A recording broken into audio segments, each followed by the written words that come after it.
Per Danielsson. Eles são ambos pianistas que vivem nos Estados Unidos e professores de universidades de programas de Jazz Studies, nível de bacharelado e mestrado. O Chris Rottmayer, ele viveu em Orlando por muitos anos e trabalhou na região de Orlando. Ele foi pianista dos parques da Disney por muitos anos e ainda trabalha eventualmente com a Disney. Ele leciona na University of South Florida e no momento ele está concluindo o doutorado dele na University of Wisconsin, na cidade de Madison. O Per Danielsson, ele é professor da University of Central Florida, que é de Orlando. Eles dois se conhecem pessoalmente, como vocês dois devem ter percebido, nós três já nos encontramos juntos algumas vezes. E o Per é um pianista sensacional, com um toque sensacional. Ele é formado pela University of North Texas, depois ele estudou na University of South Florida também. E são dois pianistas excelentes, nós temos muita sorte, é a primeira vez que a gente vai ter dois entrevistados ao mesmo tempo.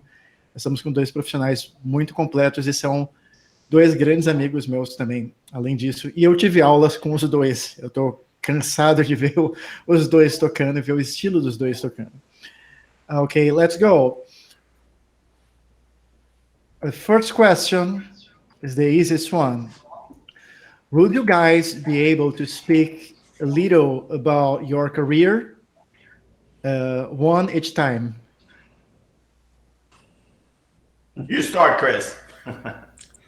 Yeah, okay. Well, so I owe a lot of my career to Per Danielsson.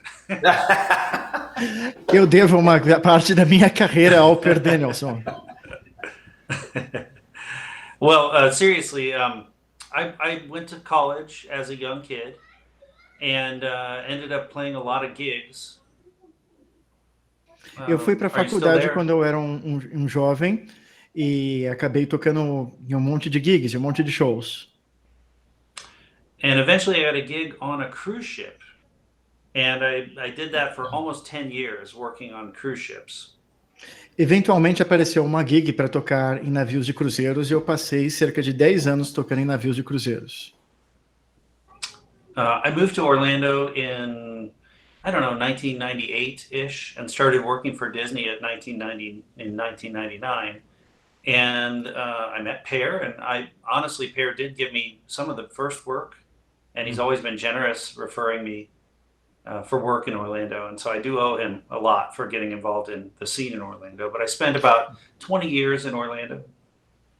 Eu me mudei para Orlando em 98, comecei a trabalhar com a Disney em 99, mas aí conheci o Per Danielsson e, na verdade, ele acabou me indicando para muitos shows, então eu devo muito a ele. During that time, you know, when I was in Orlando, I did a lot of different types of work, basically any type of work you can think of in the music business. I was on some television shows, I did recording sessions, I did jazz album sessions and played live jazz gigs, and I played theater gigs, and I just did anything I could possibly do within the limits of what I was able to do. Nesse tempo que eu estive em Orlando, eu toquei todos os tipos de gigs que é possível alguém ter. Eu fiz apresentações em teatro, sessões de gravação, e fiz tudo que era possível dentro daquilo que eu tinha condições de fazer. And then I decided to go back to school in 2011 and start to work towards becoming a professor. And went back and finished my bachelor's degree. I did a master's degree at the University of South Florida, where I was teaching at the time. And then now I live in Madison, Wisconsin, and I've completed all my coursework for a doctoral degree in piano performance. Em 2011, eu fiz o meu mestrado na University of South Florida, bem depois de ter terminado minha educação na faculdade. Ele se refere ao bacharelado, bem depois de ele ter feito o bacharelado. Chris, can you please repeat what happened after you finished your master's? Well, I tried to apply for some jobs, full-time jobs as a college professor, and realized that I would probably need a doctoral degree. And at the same time, my wife actually applied for a job at University of Wisconsin, And we both ended up getting opportunities, me to come and do a doctoral and her to teach voice. Okay, So we I moved know, to I Madison. know. I know that story. I think I can explain. Ele disse que na época que ele estava fazendo mestrado, ele começou a lecionar na University of South Florida, onde o trabalho dele é de tempo parcial, e que nesse meio tempo ele tentou encontrar um trabalho full-time, um trabalho de tempo integral, mas que ele percebeu que era difícil conseguir sem ter um doutorado. Então, que nesse meio tempo, a esposa dele conseguiu um emprego na University of Wisconsin-Madison, e, simultaneamente, ele foi aceito para o programa de doutorado, e por isso ele foi para lá e está completando o programa dele de doutorado em performance de piano. Ele disse que ele já completou a parte das disciplinas, ele está fazendo o trabalho final. Okay. So a couple of highlights. I've been the professor of jazz piano, or instructor of jazz piano, at the University of South Florida since 2007.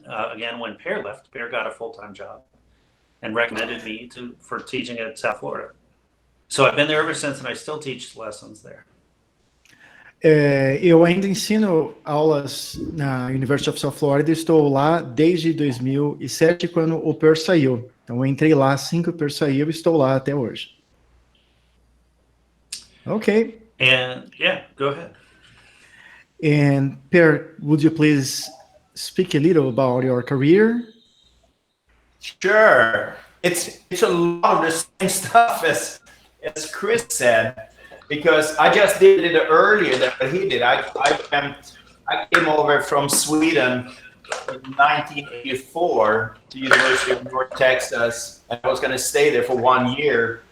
And I ended up doing 2 years of school, and I met my wife there. My wife, we're still married, and we met there, and I ended up just staying in the United States. And in first time I worked for Disney was actually in 1986 in a college program in the summer. And basically I just ended up staying here and got hired professionally at Disney after that. Ele disse que ele foi para os Estados Unidos, ele é da Suécia, ele foi para os Estados Unidos em 1984 para estudar por 1 ano, acabou ficando por 2 anos, ele conheceu a esposa dele, que é uma saxofonista lá, e ele depois acabou ficando mais tempo. Através de um programa da faculdade dele, ele acabou conseguindo a primeira gig dele para tocar na Disney, e depois foram aparecendo outras. And so I worked there but the same thing as Chris. While I was working there, I felt that I wanted to move on and towards becoming getting a job as a professor. So while I was working at Disney, same as Chris did, we studied, and I ended up finishing my bachelor's at the University of Rollins College, and then I went on to do my master's degree at University of South Florida. And yeah, you go ahead and translate. Enquanto eu estava trabalhando lá, eu terminei o meu bacharelado pela Faculdade de Valência, e depois eu segui para o meu mestrado pela University of South Florida. Yeah, and during that time, I mean, I was like Chris. I did every possible gig in town. We worked all the time. And after I finished at the University of Florida, I got hired there as the piano teacher.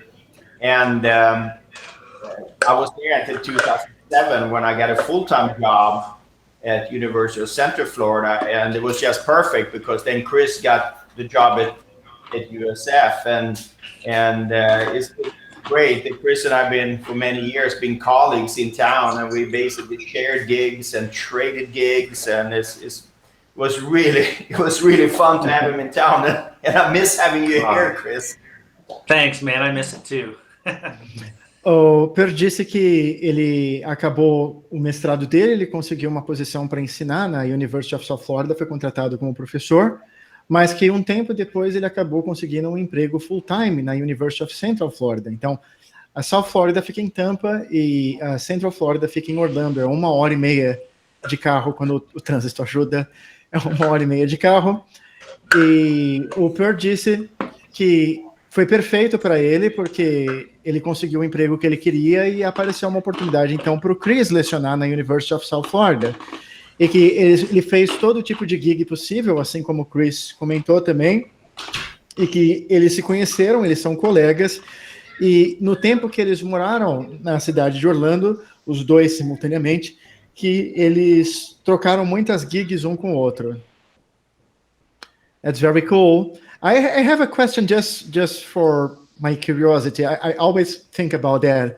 Who was the professor before you? Eu perguntei para o Per quem era o professor antes dele. Before me? Yeah. Actually, Chuck Owen was teaching arranging composition, but he was also teaching the jazz piano. Okay. Yeah. Chuck Owen. Yeah. Yeah, all the questions lead to Chuck in the end. Everything leads to Chuck. Yep, that's so true. Okay, let me go to the second question. Vamos ir para a segunda questão. Espero que temos o máximo possível de pianistas aqui. One of the students said that Per came like very nicely with the Brazilian t-shirt, the Brazilian jersey. Yeah. Essa foi a reação que eu tive quando eu fui ter aula com o Per pela primeira vez também. Ele abriu a porta e me recepcionou com a camisa do Brasil. Okay, let's go to the question. How did you guys learn to play your instrument, started learning to play your instrument? And what have brought you guys to the music level, to the music skill level that you guys have today, and to the musical identity that you guys have today? Want me to start, Chris? Yeah, go ahead, Per. Well, for me, my dad was a jazz guitar player. I mean, he was an architect as a profession, but he was a jazz guitar player. And so I always had this music in my house. O meu pai, ele era um guitarrista de jazz. Ele era um arquiteto, mas ele também era um guitarrista de jazz. Então eu sempre tive a música na minha casa. And I always love jazz music. I can't tell you why, and I can't tell you why some people love country music, some people love certain classical, some people like jazz. What determines that? I'm not really sure. But I always there was something in jazz that to me had a depth in the music, more so than other music styles. Eu sempre gostei do jazz, eu sempre gostei do som do jazz, eu não sei porquê, eu não consigo dizer qual é o motivo pelo qual algumas pessoas gostam do country ou de outros estilos, por exemplo, mas sim alguma coisa na profundidade do jazz que eu sempre gostei mais do que outros estilos. Yeah, definitely there's a lot of people in the United States that like country music. And I'm sure you guys love it too. I'm just kidding, just move on. Well, there's some good country music. Which country? Yeah. But you know what? It's interesting. So therefore, I had to drive, and I was excited about the music, and I just want to figure out what it was. And I played piano to piano lessons, so it was just natural that I did that. And then throughout the years, and that still keeps going, you meet people that you are impressed with, and you try to ask them, what do you do, and what was that, and how do you do that? And it's the constant learning process is, to me, what's so exciting of being in music, and for us, jazz music. Ele disse que aí quando ele escutava, ele começou a aprender piano, e uma das coisas interessantes é que ele via outras pessoas tocando e ele ficava curioso para saber o que você está fazendo, o que é isso. E ele diz que ele acha que uma das coisas interessantes do jazz é o processo de aprendizado contínuo, que está sempre relacionado com o nosso contato com o jazz. And that's something that continues today. I mean, I'm just as excited about the music now as I was when I was 15 years old. That hasn't that to me hasn't changed, and that's kind of what drives me to try to learn and try to get a little bit better playing the piano, a little bit better writing music, a little bit better everything in the music. E eu continuo tão animado com a música quanto eu estava quando eu tinha 15 anos de idade. E é isso que me faz ter vontade de continuar aprendendo. Yeah. Chris. Okay. Yeah, sure. The original question was about what inspired me to become a jazz musician and how I got interested in jazz music. Yeah, how did you started learning your instrument, and what have brought you to the musical level you have today and to the musical identity you have today? Yeah. Well, I started when I was pretty young with lessons, like a lot of people do, just general piano lessons, and I really kind of hated it. And I used to not do it at all. I like to play baseball. I was a baseball player. And my parents would not let me quit taking piano lessons. And so what they eventually did was they got me a teacher that started teaching me standard tunes, American Popular Songbook tunes. And he played in a band that we could go and see live. And so they would take me out to eat at restaurants where his band was playing when I was, pretty young and studying with him, 10 and 12 years old. And I would have occasion to be able to sit in and play with his band the tunes that he was teaching me. So I think I remember learning Misty and On Green Dolphin Street and some tunes like that. And, it was pretty intimidating, but I was excited about music. And also I found a reason to practice, which was I wanted to play these tunes with a band, and I wanted to show up and be able to actually do it. And so I started working on that. And, I would say probably at least once a week we would go out and hear this guy's band play. And so it was that connection between what I was listening to and experiencing it live and being able to be involved in it in some way that really lit my fire. I think that as far as go ahead and translate. Sorry, I forget. Yeah, that's a very, very long answer, but I will try to remember everything. Ele disse que quando ele era criança, os pais dele colocaram ele para fazer aula de piano e ele odiava as aulas. Ele queria jogar beisebol. Aí os pais dele botaram alguém para lecionar para ele que começou a ensinar os standards de jazz para ele, e ele começou a se interessar. E que os pais dele começaram a o levar para jantar ou comer em lugares que tinham alguém tocando música, que tinha uma pessoa tocando música, um pianista, e que com o tempo ele começou a ter permissão para sentar para tocar também, e ele foi melhorando. Então ele lembra que nessa época, ele lembra, por exemplo, de ter aprendido Green Dolphin Street e Misty, ok? Não sei se eu esqueci alguma coisa, mas acho que é isso. Go ahead, but I have to tell, we have never talked about that. I think we talked about everything, even like how to buy a car in the United States or how to get a tax ID, but we have never talked about that. Yes, but what it's quite impressive is that my personal story about start playing, it's exactly 100% like yours, wow. Except for baseball. You were a soccer player? Football player? Yes. Eu disse para ele que a minha história é muito parecida com a dele. A gente nunca conversou sobre isso, mas é impressionantemente parecida a história. Please go ahead. Well, I think we have a lot in common, Adolfo. I saw that right away, and so that doesn't really surprise me. Did your family have a large record collection? My mom and dad did, and that was one of the things I was going to say too. I listened to a lot of music early. No, we didn't have that. This is something that was different for me and you. I started liking music from nothing or nowhere. So in my city in Brazil, in Santos, there used to be a kind of club in the 60s that it's called like the Englishman Club. And it used to play a lot of music like the Beatles. So there is a whole generation of older people in my hometown that enjoy the music of the Beatles. And I have found the Beatles because everyone was always talking about that. And after I found the Beatles, after some years, I found Queen and Yanni. And I fell in love with the music of Queen and Yanni. And from then, I started listening to all this sort of music until I reached the jazz music finally.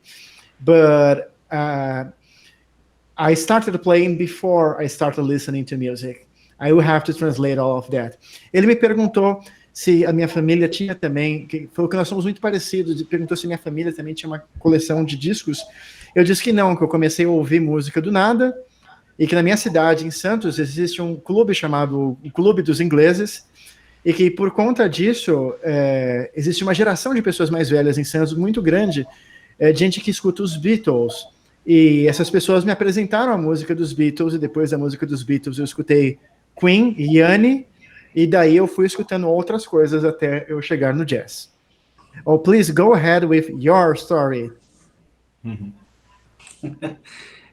There's not much more to it. You know, I was going to say that I think that there are three really important things that everyone who is a jazz musician or a musician in general have to do to grow. And for me, I did those three things when I was young, and that is study it kind of academically or privately, in other words, practicing by yourself. Listening to music is the second one, and then also playing music live with other people. And if you're doing those three things and, you know, giving it some effort, I think you're going to improve. To the extent that you can't do one or the other, you refocus on the others. But I think we have to do all three of those things to be good musicians. And so Chris I was lucky. Yeah, please go on. I was lucky to do that at a young age. I think by the time I was 12 or maybe 14, I was able to be playing with other people. Ok.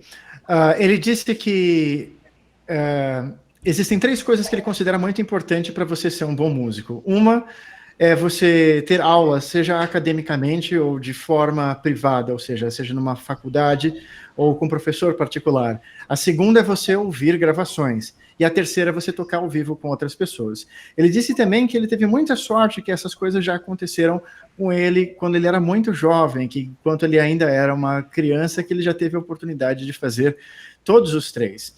Yes, Chris, I have to say that you know that I'm very much concerned about music education in Brazil, and we have talked several times about that. I don't remember if I have this conversation with Per Danielsson, but here in Brazil, we don't have like a school program that leads you to play an instrument like you guys have in the United States. So yes, we have kids learning music with private professors, but it's not the same thing. It seems that it's way more likely that someone will reach an almost professional level before they're 18-year-old in the United States than in Brazil. Please let me translate that. Eu disse para o Chris que aqui nos Estados Unidos, aqui no Brasil, nós não temos um programa escolar que leva o jovem a conseguir tocar um instrumento musical de verdade, num nível perto do profissional, e como eles têm nos Estados Unidos, e que por conta disso eu acho muito mais raro aqui no Brasil encontrar pessoas que sejam mais jovens do que 18 anos, que já estejam tocando num nível quase profissional. Isso tem muito a ver com o que ele falou, de quando ele era criança ainda, ele já está fazendo todas as atividades que você como músico precisa para sua formação. Adolfo, can I add something to that? Yes.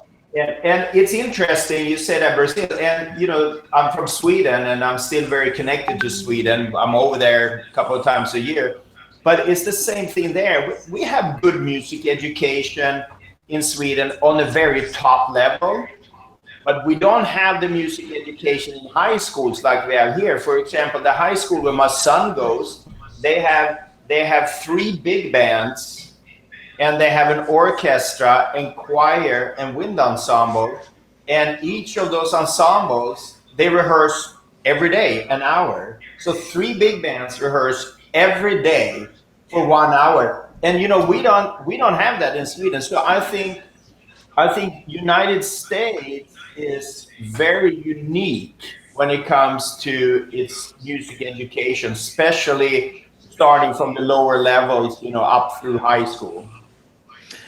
Okay. Yeah, I had a band. I have to translate Per's answer first, otherwise I won't be able to remember that. Sorry. Essa foi uma resposta fantástica. O Per disse que na Suécia eles também têm uma educação musical que é de muita qualidade, mas que eles não têm educação musical no ensino médio como existe nos Estados Unidos. Ele disse que numa escola típica nos Estados Unidos, no ensino médio, as crianças têm aula de big band, de coral e de orquestra. E você tem cerca de 3 big bands para cada escola, e as crianças ensaiam 1 hora por dia durante os 5 dias por semana. É muito interessante ouvir isso, né? Para a gente aqui no Brasil é engraçado e triste ao mesmo tempo. But that is sad and funny at the same time for us. Yeah. Please go on, Chris. You have something to say. I was going to say that I was, it was not uncommon when I was coming up for a middle school to have a performing ensemble or two. Maybe a wind band, and then also what we called a stage band at that time, which was like a jazz band. So I played when I was in middle school in a stage band for all 3 years, and that would have been like age 11, 12, and 13. Playing in a band. Go ahead. Ele disse que não é incomum nos Estados Unidos realmente você ter práticas musicais desse tipo, e que quando ele estava na escola, ele podia estar envolvido em até 3 bandas diferentes. Ele disse que a escola dele tinha wind bands, as bandas de sopro, que também tinha a banda de palco, que era como se fosse uma jazz band, e que ele estava envolvido nas duas. Let's go on. I just think that it gives such a great experience. I remember spending time with my middle school band director. He would transcribe things like Michael Jackson tunes for us to play. And the school had a synthesizer I could play on a Prophet 5. And so I played Thriller on a Prophet 5 in middle school in a band. That's quite a school, man. It doesn't get cooler than that. Yeah.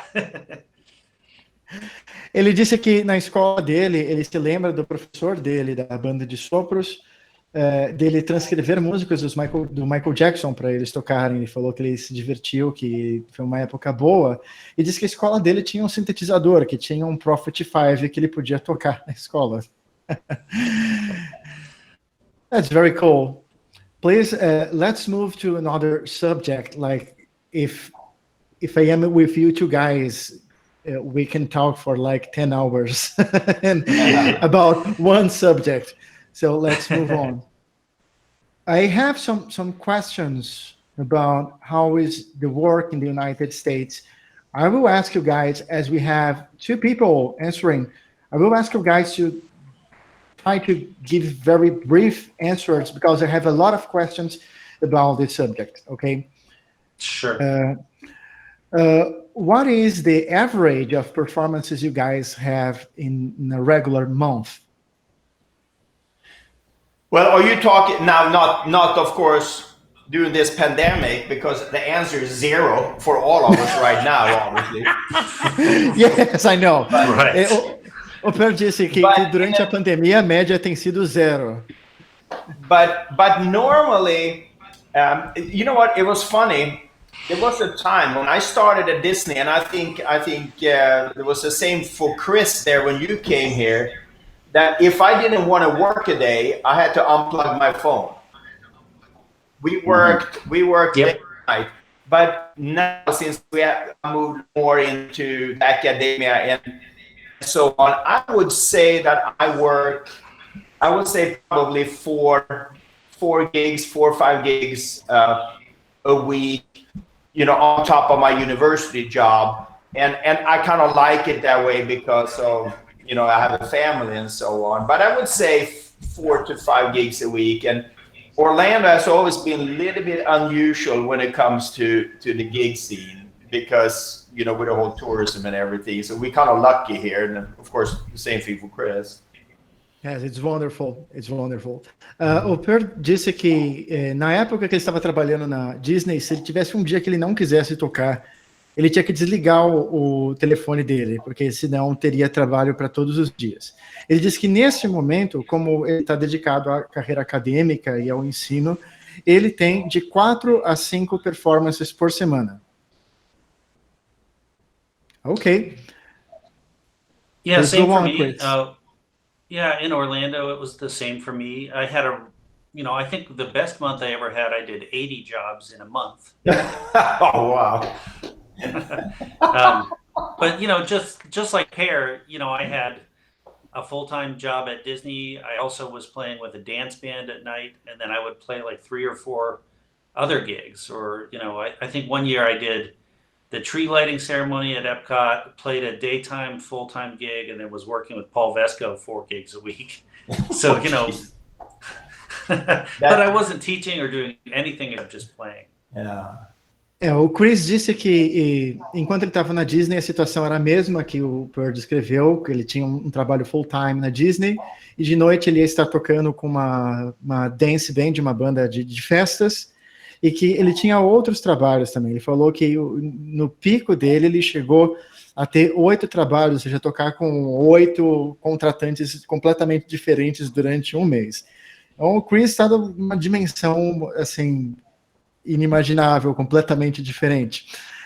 Eles disseram também que a cidade de Orlando é uma cidade especial, não é uma referência, porque é uma cidade turística. E fica aí a dica para aqueles que querem ser músicos profissionais. Estão pensando para onde ir. So I told them about your answer, and they said that you are in a completely different dimension than any other musician in the entire world. And I say that Orlando has... Go on. Yeah, it's a different dimension up here in Madison. I mean, Madison has a very creative scene, but there's not a lot of music business. So I think, Yes. I'm just getting worked in this scene, but it seems to me like there are very few people that work five gigs a week. I think it's probably more like 2 to 3 times a week for the people that really work a lot. Okay. And Adolfo, I think probably the same thing with me and Chris. I don't speak for you, Chris, but I think now when we've done it so long, I would say that probably 95. I've been lucky. 90 or 95% of all the gigs, I've had a great time playing. It's been so much fun.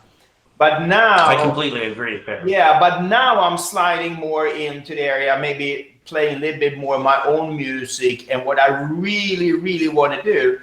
And I can do that because I have a full-time university job. So by teaching, which I enjoy, is so much fun to teach, but it gives me the opportunity that I can be a little bit more selective and really doing the jobs that I really want to do. And that's Absolutely. a fortunate situation, I must say. I'm lucky that way. O Chris estava dizendo que na região de Wisconsin, onde ele está no momento, na verdade as coisas não são exatamente assim. Então, que lá a média de performances que o músico vai ter é por volta de 3 por semana, que é uma cena artística e muito criativa, mas o que ele quis dizer é que tem menos gigs, assim, no sentido de trabalho, é uma cena mais artística. E o Per estava dizendo que nesse momento da vida dele, como ele não precisa tanto tocar, ele tem o trabalho dele, que cerca de 90% das gigs que ele faz, ele se diverte muito. Que nesse momento ele está mais dedicado a tocar a música dele ou a música que ele tem vontade de tocar, a música que ele gosta. Okay, let's move on. We definitely need to have a longer talk about that later, but this will be another occasion. I have a very... We need to have a beer and tell stories. We come down to Sao Paulo. Perfect. And have no gigs at all. Yeah, that's fine. There are no gigs in São Paulo. Okay. I have a question for you guys that I think you guys would love to talk about that. So please don't go too long about this subject. Would you guys be able to talk to us about how is the work of playing or leading jam sessions? And would you guys be able to give examples of how this works in places like Pilar's or other similar places? O Pilares é um bar de jazz de Orlando que tem jam sessions aos domingos, tá? Please go on. You want me to start, start? Chris? Because you kind of started the jam sessions there quite a bit at Pilares. Yeah, so I was missing very much the kind of jam session that I grew up with in Columbus, Ohio. And so I wanted to replicate something like that at Pilares. And so there are like some important things. One, you have to have a house band rhythm section of professional musicians. And then I would like to see young players play with more experienced musicians rather than bring a whole bunch of young people up and have them only play together. You know, I think that a jam session should be about giving people an opportunity to play in a professional situation, people who are amateurs. So let me translate that, please. Translate That's that. Important information I don't want to lose.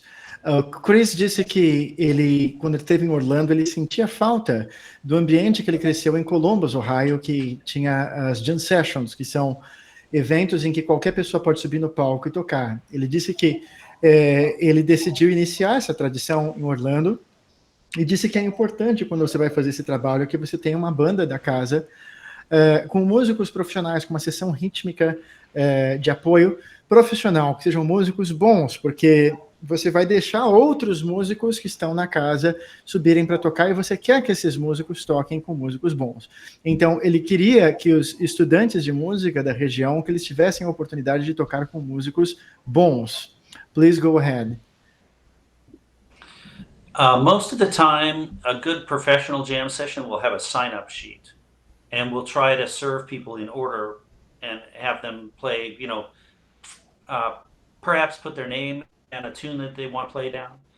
It got to the point, Pilares, where I didn't use the sign-up sheet anymore because I just knew almost everyone that was there. So if I met someone new, it was only one person on the break or something. But we would always play one set first as a band and then bring people up after we played a professional set. Ele disse que em uma jam session, na maioria das vezes, você vai ter um papel em que as pessoas vão escrever no papel o nome delas e a música que elas gostariam de tocar, e aí essas pessoas vão ser chamadas.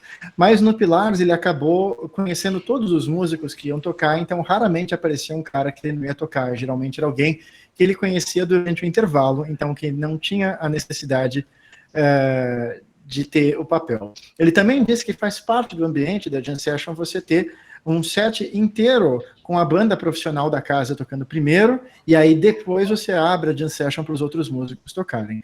Pessoal, só por curiosidade, isso é novidade para vocês ou vocês já sabiam? Vocês já sabiam como funcionava uma típica jam session de jazz? Sim ou não? Just a second, Chris.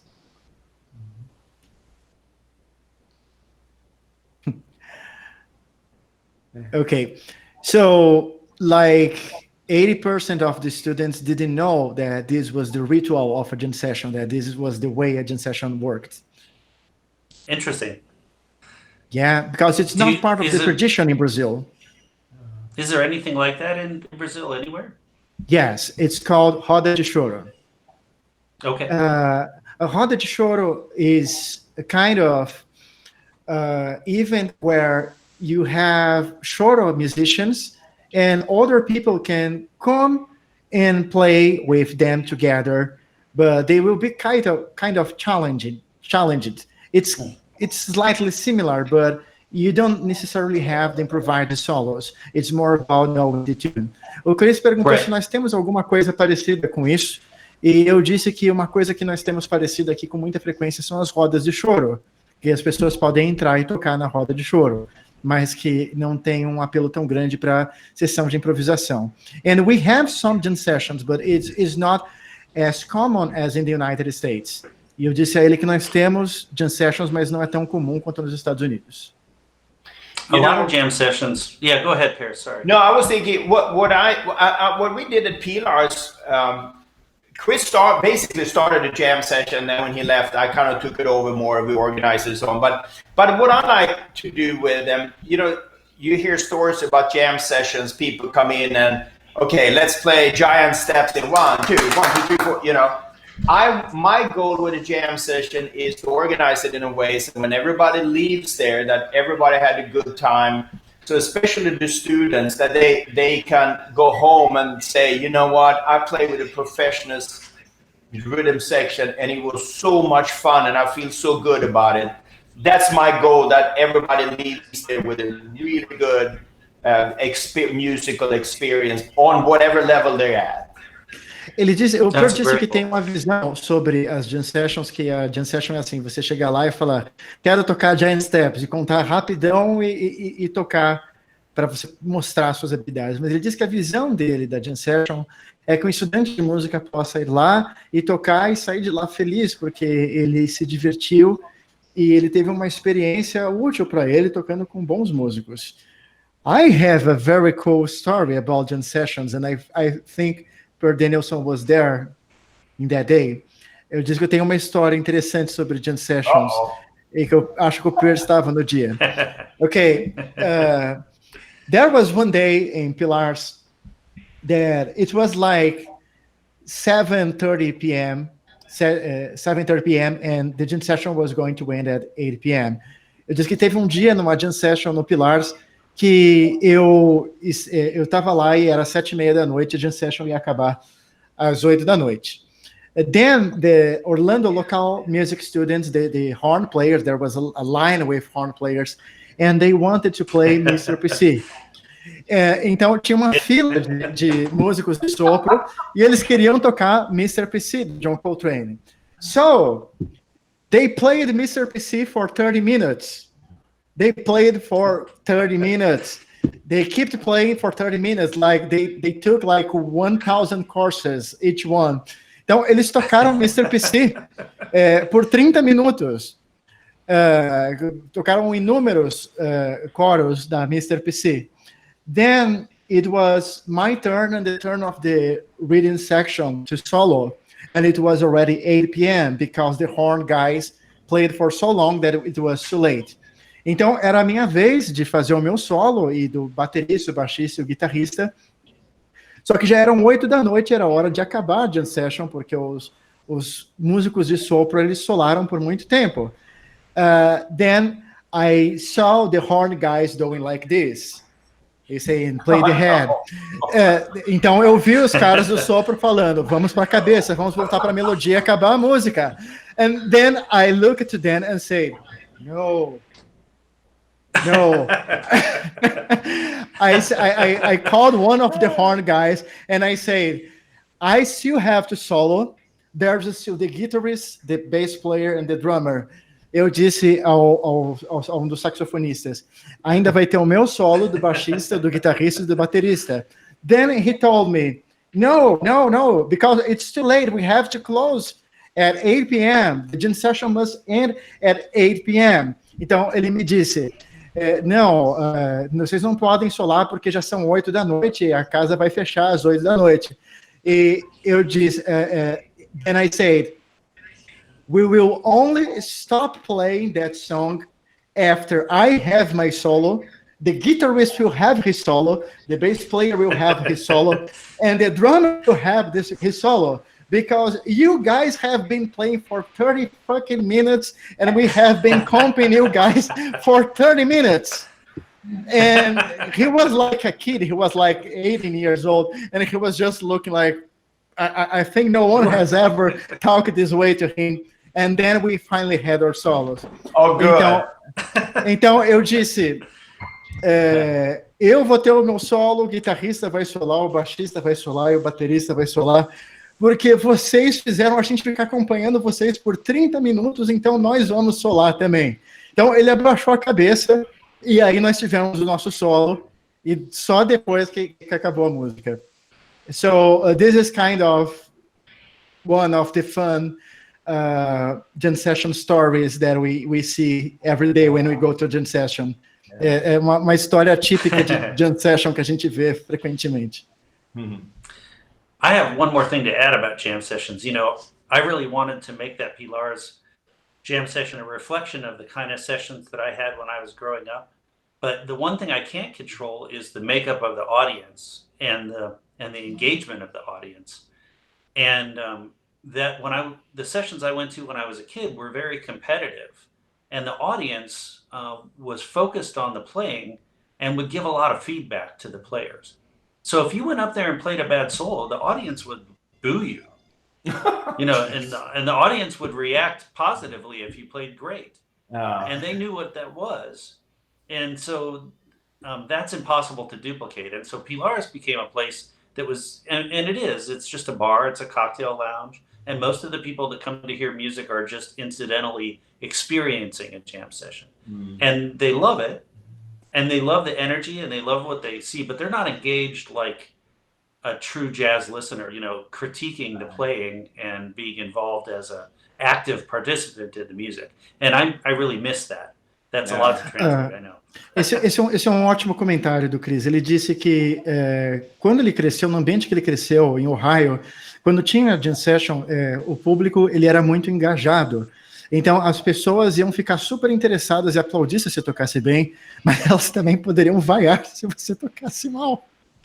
E ele disse que no Pilars, em Orlando, o ambiente é diferente, ele é mais amigável. As pessoas estão lá para tocar, tomar um coquetel, e elas estão lá apenas incidentalmente ouvindo jazz. Então, elas se interessam e gostam, mas elas não estão tão engajadas naquilo. Então, o que ele sente falta daquele ambiente, das pessoas estarem prestando atenção e estarem engajadas na música que está acontecendo. That's very cool. Okay, let's move to another subject. Okay.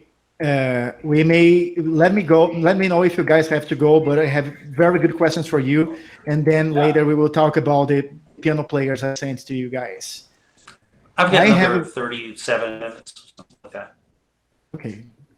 I can be here until 6:30 my time, which is 8:30 your time, maybe? Yes. How is the Jazz Studies program and the bachelor's and the master's programs in the universities you guys teach? Well, we have, you know, our program is that you get 4 years of primary piano lessons. You study piano, you get four years, and you have to be, of course, part of an ensemble. And the main focus is to get everybody to play and play all the time. So small groups, big bands, and of course we want the students to practice to get outside of that. But then we have jazz theory, we have jazz history, music business and industry. And at our schools we focus a lot on the foundation of the playing. There are certain tunes that all the students have to learn every semester that are important tunes. So that's how we run our program. Ok. O Per disse que no programa dele da University of South Florida, que eles esperam que o estudante toque o tempo todo, então que você está lá para estudar piano, mas você tem que estar envolvido com um ensemble, com um grupo, com uma prática de conjunto. E disse que, além disso, você vai ter aulas como história do jazz, teoria do jazz, os negócios da música, music business, e que existe uma preocupação com as fundações, não tem uma tradução específica para isso, mas com as bases musicais e com o repertório. Go ahead. I think that's a very common... Yeah, you go ahead, Chris. I was just going to say, I think that's a very common setup for a bachelor's degree program. I think at USF, as opposed to UCF, we don't have quite the jazz-specific classes in the undergraduate, but the goal is the same. To place students with instructors for 4 years, to have them learn the tradition, which includes the American Popular Songbook and the vocabulary and the listening background that it takes to be a jazz musician. And then also to instruct them in the theory and performance of jazz. I don't think we have a history class, but we don't have a music business class for jazz. We do have a jazz piano class for non-piano players that's required for the undergraduate level, which is cool. And then, of course, everyone does a final project that's their own concert. O Chris disse que ele acha que esse é um currículo básico que você tem na maioria dos programas de jazz nos Estados Unidos. Ele disse que no caso da USF, no nível undergraduate, no nível do bacharelado, não existem tantas disciplinas específicas do jazz, mas que de qualquer forma você tem as aulas individuais, você tem um trabalho voltado para aprender o American Songbook, você tem uma preocupação com o vocabulário de jazz, com a linguagem do jazz, e que você tem aulas de história do jazz, mas que, por exemplo, não há aula de music business. Uma particularidade que eu posso falar aqui para vocês, interessante, é que a Universidade do Chris, o mestrado dela, ele é mais voltado para o jazz especificamente do que o mestrado da Universidade do Per Danielsson. Mas o bacharelado da Universidade do Per Danielsson é mais voltado para o jazz do que o bacharelado da Universidade do Chris. I was saying that, interestingly, USF has a more jazz-related master's program, but maybe the undergraduate level music program of UCF has more classes that are strictly related to jazz music.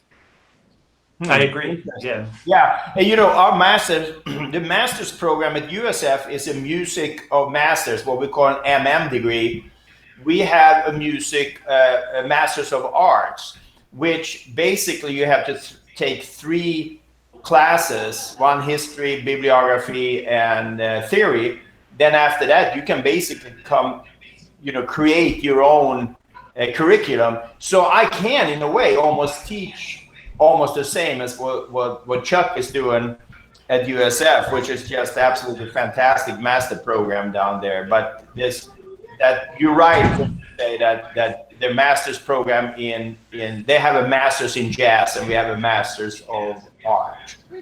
O Per disse que na UCF, na University of Central Florida, eles têm um programa chamado Master of Art, que ele tem 3 disciplinas que você tem que obrigatoriamente fazer e que as demais você fica livre para fazer aquelas que você quiser. Eu já pesquisei a universidade, o programa é maravilhoso, tipo, é uma lista com 50 disciplinas, você pode ir lá escolher a que você quiser, é muito divertido. Mas o Per disse que na USF eles têm o Chuck Owen, e graças ao Chuck Owen existe um programa de jazz maravilhoso, então que ele ensina mesmo tipo de classe, mesmo tipo de disciplina, mas que o programa da USF é maravilhoso. E, por sinal, nós vamos ter uma entrevista com o Chuck Owen na última aula. Nós estamos sempre falando sobre ele. We will have an interview with Chuck in the end of this program. We will have Chuck and Russell Ferrante from the Yellow Jackets. Oh, wow. The same day. Wow, amazing. I want to hear them. I know. I'll be there for that. Yeah. Are you guys fans? Oh, yeah. Oh, yeah. Big fan. But you play with Chuck, Per. I know, but he's still, you know what, Chuck Owen is probably, and Jack too, but Chuck with his arranging, he is probably one of the most exciting jazz arrangers, composers, and I would say jazz musicians in the world today. I mean, I don't have enough good words to say about Chuck Owen. He's absolutely phenomenal. O Per estava dizendo que... Same here. O Per e o Chris estão dizendo que eles querem estar aqui para assistir a entrevista também. E eu perguntei se eles são fãs deles, e eles disseram que sim. Aí eu falei para o Per, mas você toca com o Chuck, como você é fã dele? Ele disse que o Chuck é provavelmente o arranjador e compositor de jazz mais fenomenal do mundo e que ele não tem palavras para descrevê-lo. A gente fala isso, mas quando vocês conhecerem ele é tão simpático quanto o Per e o Chris, e é um educador fantástico. This online course I'm doing, it's inspired in the Seminar of Jazz Composition class of Chuck Owen. Esse curso que a gente está fazendo online, ele é inspirado no seminário em composição do jazz do Chuck. You know, Adolfo, I think that anybody that knows what they're doing, that attends a university, goes there because they get to know a person that they want to learn from. And yes. I think Per and I are both attracted to learning from Chuck. Mm-hmm. But there's also, you know, jazz pedagogy in the United States has a lineage now. And so you can see some of the teaching from Indiana University come to USF through Jack Wilkins. And you can see the North Texas connection through Chuck Owen. Both of those are longstanding historical pillars of the jazz studies in the United States at the higher education level. And now you're a part of that too, because here you are using Chuck Owen knowledge from North Texas State to teach your students, who are in turn becoming part of that family. And Per is part of that family, and I am part of that family now. And I think that that's the kind of thing you need to look for if you're a student. You need to find a deep program, a program that is steeped in the traditions of jazz education. Okay, I never realized that. I feel like I am kind of the 9th generation of Lee's students right now. No, but that's well said, Chris. That's exactly.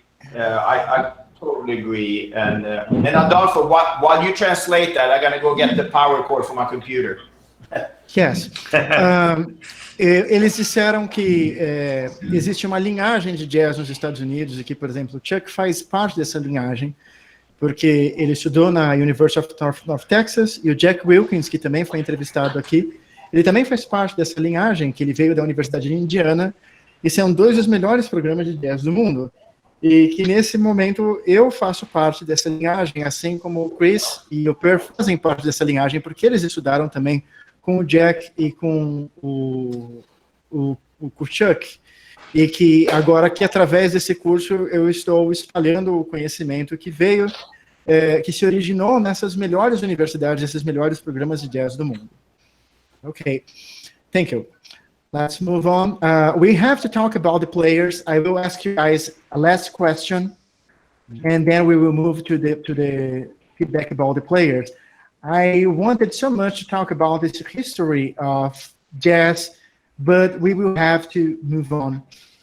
I will ask you guys to answer very briefly some questions, but really, really briefly, because we have to talk about the jazz piano players of this course. Sure. So very briefly, what is the desired level for a student to be accepted in your universities in the bachelor's and the master's level? And let's say that the master's level is more important for this audience we have here right now. Go ahead. Well, the undergrad, the way I look at it, I listen to them and I look at the combination of skill and their potential. And a lot of times I can see that pretty quickly. And most time I'm right about it. Now, there have been times where somebody comes in and you thought they had the potential, but you know, they maybe wasn't as high as I thought. But most of the time we're right on. So I'm looking for potential. And that's for the undergrad. For the grad, of course, you listen a little bit more to what skill level they have and what goals they're gonna have as a student. I do think it's important that when I audition somebody,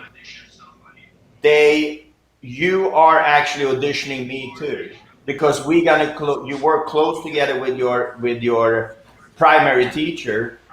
And so we need to be able to kind of like have a good relationship and trust and communicate. So there's a kind of double audition there, you can say. But definitely for master's degree, I listen to the goals and also what level the musician are at. O Per disse que para o nível de bacharelado ele se concentra mais no potencial que o músico tem, nas habilidades dele, mas mais no potencial.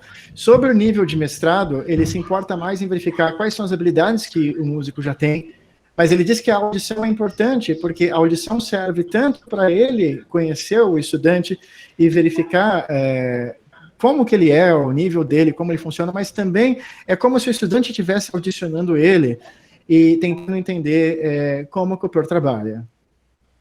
Please go on. O Per também disse que é muito importante que a pessoa confie no professor e que tenha um relacionamento amigável com o professor. Please go on, Chris. For me, I will just add that at the undergraduate level, we're having to change the skills that we look for.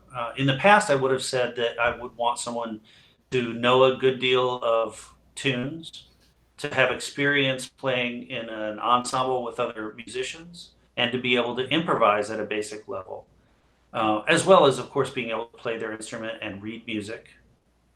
And a lot of those skills now, yeah, go ahead.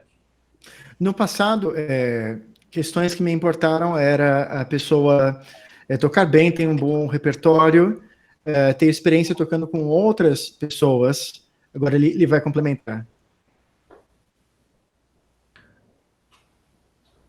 So it's very rare now that we get an undergraduate student that has all those things. So I think, at least at USF, we've accepted that we need to teach them tunes, and we need to teach them to improvise from scratch. And then also, some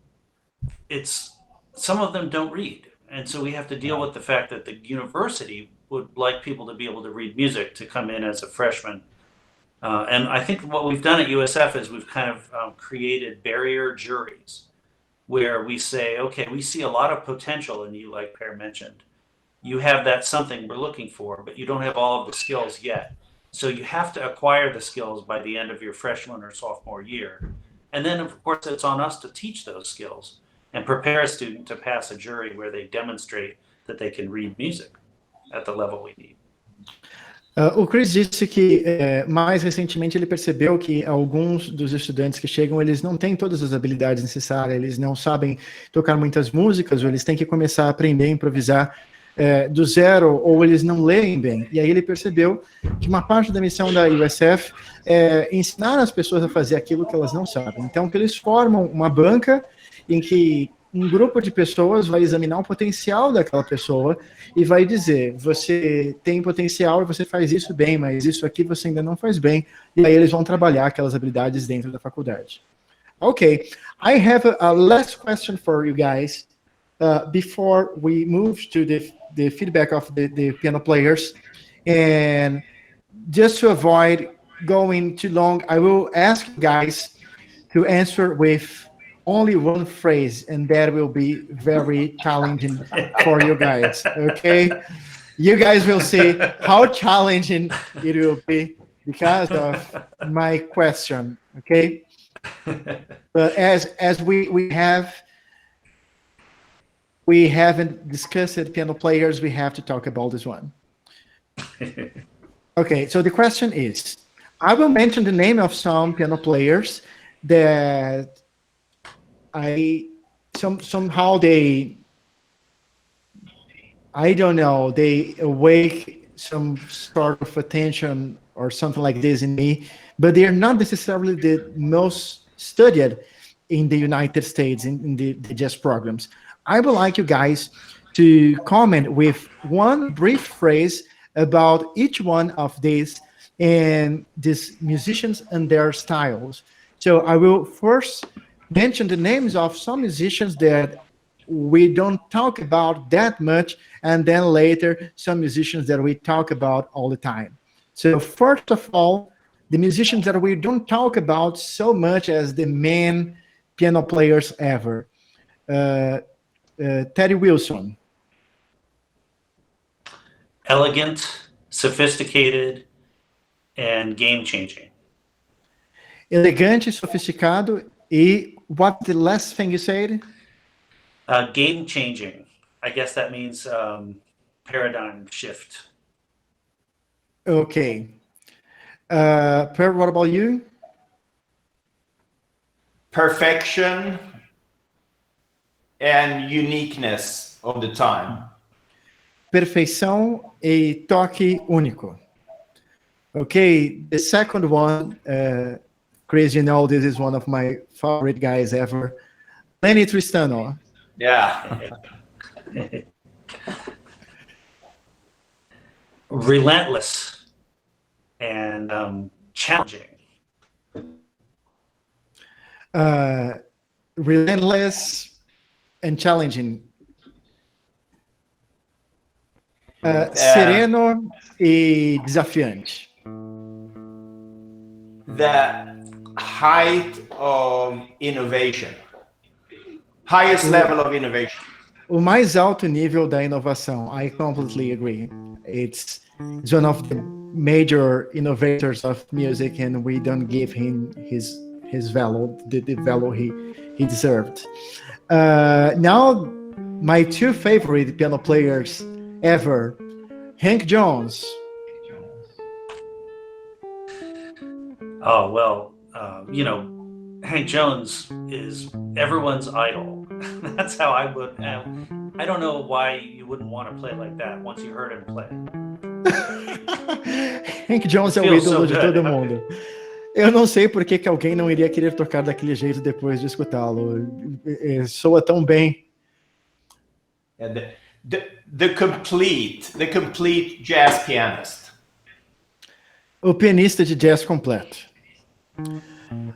Lyle Mays. He died this year, by the way.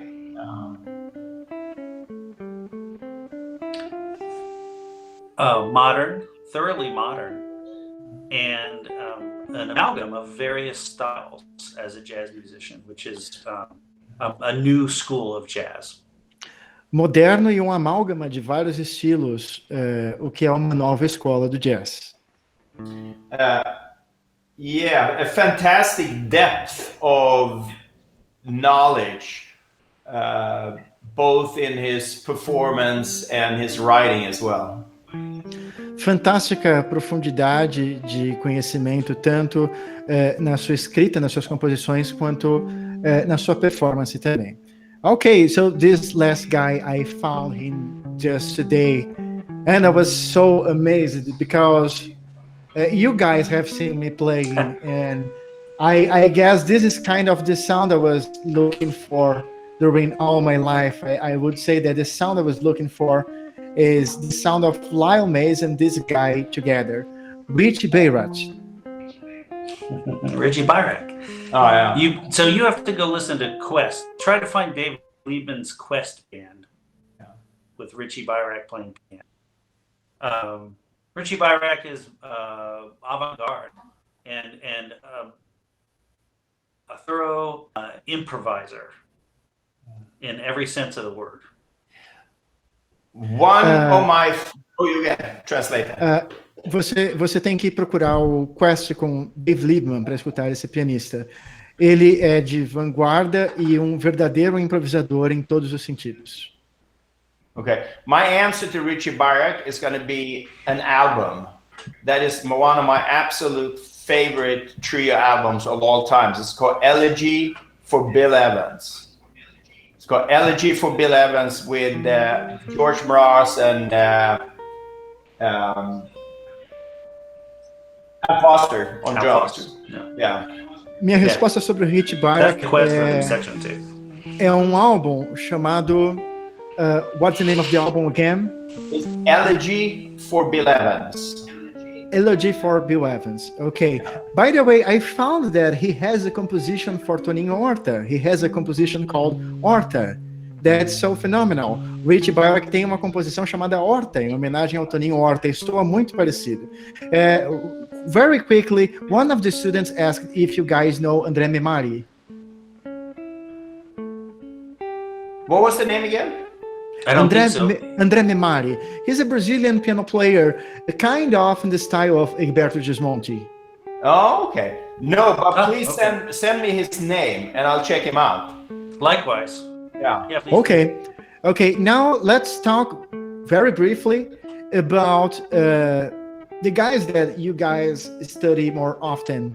Bud Powell. Well, he invented bebop piano and is the pinnacle of the playing of bebop. And before he was injured. Ok, I know. Ele inventou o piano bebop e ele é o ápice do jazz piano, do piano bebop, antes dele se machucar. Ele foi espancado por policiais por ser negro. I just agree with Chris. That's in one phrase. That's Chris said it, and I agree with that. Concordo com o Chris em uma frase. Bill Evans. You want to go first, Per? Because I'm going to agree with you. I feel. Yeah, Bill Evans. what I tell people is, and Bill Evans is probably my main influence, but what I tell people, even if you don't like Bill Evans, that's how you play the piano. Sophistication, harmonization, inner voices, everything. O que eu costumo dizer para pessoas é, mesmo que você não goste do Bill Evans, é assim que você deve tocar o piano. Sofisticação, vozes internas, tudo. I concur. Eu concordo. Herbie Hancock. Defines modern piano playing. Herbie is the example of the new school from the 60s, who everyone wanted to be. Define o estilo moderno de tocar piano. O Herbie é um exemplo da escola moderna dos anos 60, de como você gostaria de tocar, se você quiser tocar no estilo moderno. Excitement and surprises. I never know what I'm gonna hear when I listen to Herbie. Yeah. Excitamento e surpresas. Eu nunca sei o que eu vou escutar quando eu escuto Herbie. And at last, Keith Jarrett. Well, he's a sophisticated blend of classical technique and musicality with jazz playing. And I think it's really interesting that Keith absorbed the whole jazz language, basically, and then a lot of times doesn't play much of it. He's the guy that plays the least amount of jazz cliches. He seems to have his own language. Ele é um misto de execução de jazz com musicalidade. A dosagem perfeita. Ele não toca muitos clichês de jazz, ele parece ter a própria linguagem. Yes, I agree. I was listening to Keith today, and this is the same way I define it. What Keith is. I was checking Bill Dobbin's masterclass today, and he speaks just the same thing. Like he has his own music language that is not common for other musicians. Let's go on, Per. Yeah, it's just a beautiful way of playing the piano. With, again, I guess we used the word before, but sophistication and strong emotional impact. Uma forma bonita de tocar o piano com sofisticação e impacto emocional forte. Okay, thank you guys. And now before we say goodbye, I'm having so much fun. I sent you recordings of 4 students that are attending this course, and I would like you guys to talk about them, and I will let these guys ask you guys one question each one. So first you guys give a feedback about their playing, and then later I will allow these guys to ask you one question each one. Okay? Great. Who do we start with? You can take the order you guys want. Okay, let me get my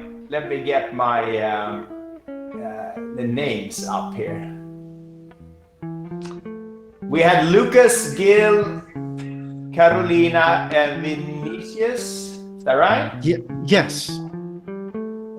Do I say that name right? I know. It's a question for me too. Vinicius. Vinicius. Right? Vinicius. Like the composer partner of Tom Jobim. Yeah. He composed the songs with Jobim. This guy. Do you want me to do general comments first? Yes, general comments first, please. Okay, I wrote down a couple of points here, and you all sound really nice, and it's on the right track, and start to figure out, the kind of jazz language and left-hand voicings, most of you, and that's good. I would see. I have to take more breaks, otherwise I will forget things you say. Yeah, go ahead. Vocês todos soam bem, vocês estão com uma boa linguagem, vocês estão trabalhando com voicings na mão esquerda e isso é bom. Okay. One thing that I think I noticed of all of you, I would like you to work on straightening the timing between the right and left hand. Sometimes they will let it out of sync, and just need to strengthen that a little bit. Uma coisa que eu achei comum a todos vocês, que eu gostaria que vocês melhorassem, é que vocês aproximassem o tempo, o espaço entre a mão esquerda e a mão direita. É algo que eu percebi em todos vocês que vocês têm que trabalhar. And the last thing, which is a very general thing, and that this is something that we all are working on different levels, but it's to work a little bit with inner voices and voice leading. E a última coisa, que é uma coisa que todos nós temos que trabalhar, na verdade, é trabalhar com vozes internas e voice leading. And I can show you after this is done, Chris, you need to leave at 7:30. I can show you on the piano what I mean with that too. But go ahead, Chris. Eu posso mostrar para vocês isso depois que o Chris foi embora, depois que acabarmos isso, eu posso mostrar o que eu quero dizer. Yeah, I also wanted to say that I really enjoyed listening to the four of you play. I felt like all of you were on the right track. Yeah. And eu realmente gostei de ouvir vocês quatro tocando. Acho que vocês quatro todos estão no caminho certo. In general, I would say that everyone needs to improve their swing feel. And what I mean by that is, swinging the eighth notes instead of playing them straight. You may think that what you're doing is hip, and there's some hipness to playing straight eighth notes. But this is why we transcribe and play along with other famous jazz musicians, so that we can get the feel. Uma coisa que eu acho que todos vocês têm que trabalhar é no swing feel. E quando eu falo sobre isso, eu quero dizer vocês tocarem a divisão tercinada das colcheias ao invés de tocar reto. Vocês podem achar que não tem uma tradução para isso, que é legal, que é descolado você tocar com ritmo reto, mas também é igualmente descolado você tocar com swing, e é assim que nós transcrevemos as gravações. The other thing I was going to mention is about improvisation. I hear in a lot of younger players, and not all of you might be younger, but I hear a lot of different ideas. And one of the things that really makes a great jazz solo stand out is that the ideas are cohesive, and maybe there's one central idea that gets developed. So try to keep the language consistent throughout the entire improvisation. In other words, don't just play Lydian for 2 bars and then go right into playing the blues and then play pentatonics. Pick an idea. I see. I have heard that advice before. And I'm not young. But I have been young long ago. Ele disse que uma coisa comum aos músicos jovens, e alguns de vocês talvez não sejam jovens, é você ser coeso, é você não ficar simplesmente tocando ideias. Ao invés de você tocar uma ideia, você partir para uma outra ideia completamente diferente, você tentar trabalhar na continuidade de uma ideia. Às vezes é você ter um roteiro ou você ter uma ideia contínua que você desenvolve durante o solo inteiro. E não, por exemplo, apenas tocar, por exemplo, lídio num compasso e pentatônica ou blues no outro. Você não apenas tocar ideias, mas você trabalhar uma ideia, um conceito. Okay, let's go to the specific comments about the players. Chris, would you like to comment all the 4 players at once, and then later Per goes, as you have to go first? Yeah, since I only have 5 more minutes here, and I don't want to downplay giving individual comments, because I think all of your performances were wonderful, but I'm afraid I probably don't have time. Can I just give one more general comment, and then perhaps Per can spend some more individual time? Yeah. O Chris disse que ele não tem muito mais tempo para ficar, mas que ele vai dar um comentário mais geral e depois o Per vai ficar aqui para dar comentários mais específicos. Go ahead. Forgive me for that. I would say that the last thing I'd like to leave them with is that they really should internalize the song. So before you attempt to do an arrangement and or improvise on the song or play with other people, you need to learn the song. And that means, learning. You don't necessarily have to know every word. It's not your language. But hearing a singer sing the song so that you know how to phrase the melody, and learning all the notes of the melody and all the harmony so that you don't have to read the song. Uma das coisas que você tem que fazer primeiro é você interiorizar a música. Então, uma coisa que você pode fazer com cantores, e você não precisa decorar as palavras, porque não é a sua língua, mas você pode escutar cantores e tentar se acostumar com a forma como eles estão fazendo, prestar atenção na melodia, prestar atenção nos acordes, interiorizar a melodia e os acordes. Okay, I hope I didn't forget anything in the translation, but I think it worked. Adolfo, thank you so much for having me here. Everybody that's been listening, it's been a joy to talk to you, and the 4 people that I got to hear play, I really appreciated hearing you. You all sounded great. And Adolfo, what can I say? Thank you so much for having me be here today. I'm sorry I have to leave. That's okay. Ele está agradecendo pelo convite, disse que foi um prazer ouvir os 4 tocando. Thank you so much, Chris. Great seeing you. Per, let's get a beer, Per. Take care. Okay. Yeah. So, too, man. Per, You too. would you be able Bye-bye. to give us the feedback about the 4 players? Yes, I thought we were going to do something like the good cop and the bad cop, and Chris was going to be the good cop and he would be the bad. But he left. We will have only the bad cop now. I got to be really mean now. Yeah. No, Eu disse pro Per que eu achei que tendo os 2 aqui a gente ia brincar de policial bonzinho e policial malvado, mas que sobrou só o policial malvado. Let's just check and see how the piano sounds in your, if you can hear this, okay?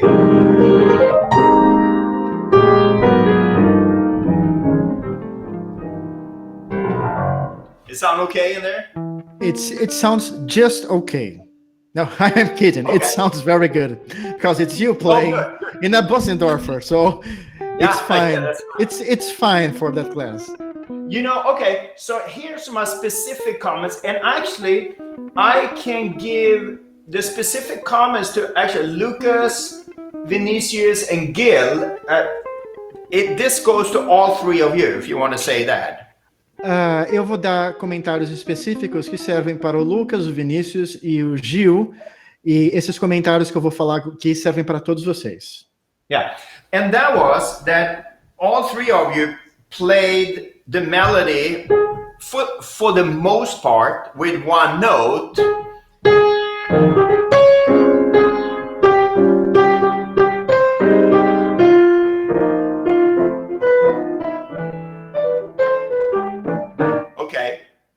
Todos vocês tocam a melodia com uma nota na maior parte do tempo. Okay. Como ele mostrou. Now, creatively, if you want to be creative, that is fine to do that. That's great.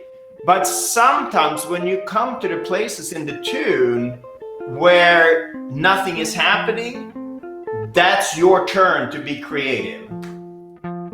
Quando você quer criativo, quando chega numa parte da música em que nada está acontecendo, esse é o seu momento, essa é a sua oportunidade para ser criativo. So here's an example of that.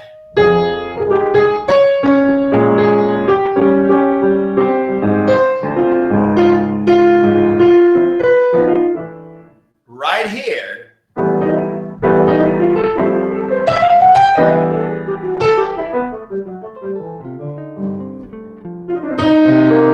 So I do it again.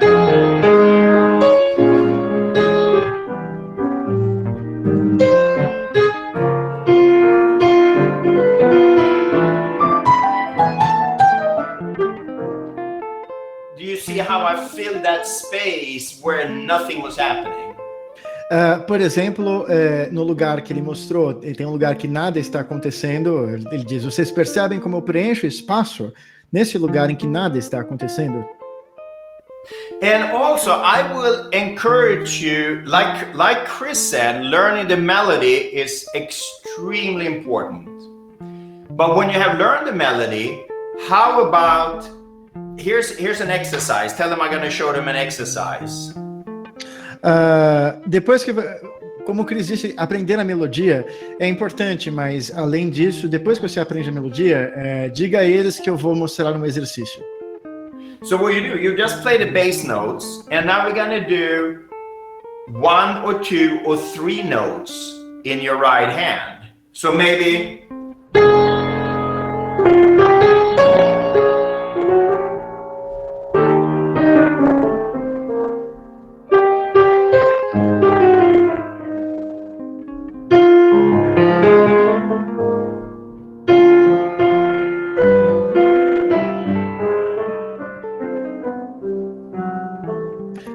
Ele disse que ele toca o baixo na mão esquerda e na mão direita ele passeia por 1, 2 ou 3 notas.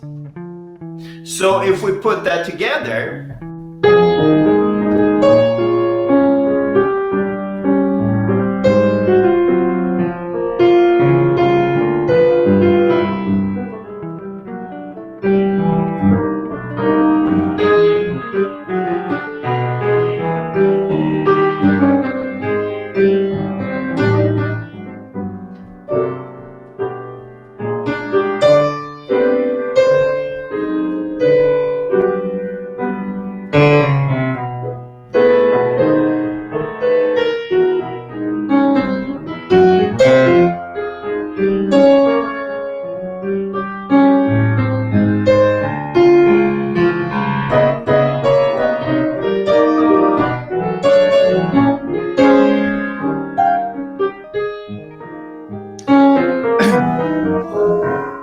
Okay. I try to play more. That's maybe a little bit too busy, you can say. But I try to add something extra in the right hand. Pode parecer meio ocupado, mas eu tento adicionar alguma coisa extra na mão direita. So you say that especially in moments that there is nothing special going on, like a melody, like All the Things You Are, that it's honestly fairly boring because there is not a lot going on. The harmony is basically all of the movement in the song, and there is not a lot of things going on in the melody. Yeah. So you explore additional notes. Eu perguntei a ele se o que ele quer dizer é que numa música, por exemplo, como All the Things You Are, que a melodia não tem muita coisa acontecendo, você tem a oportunidade de colocar mais notas. Okay. So that's what I did. I basically added some inner lines, and there is, if we were studying every week, we could explore that. The other thing also to maybe study this tune would be to listen and really be careful with the chords that you're playing. So that could be, for example, like this.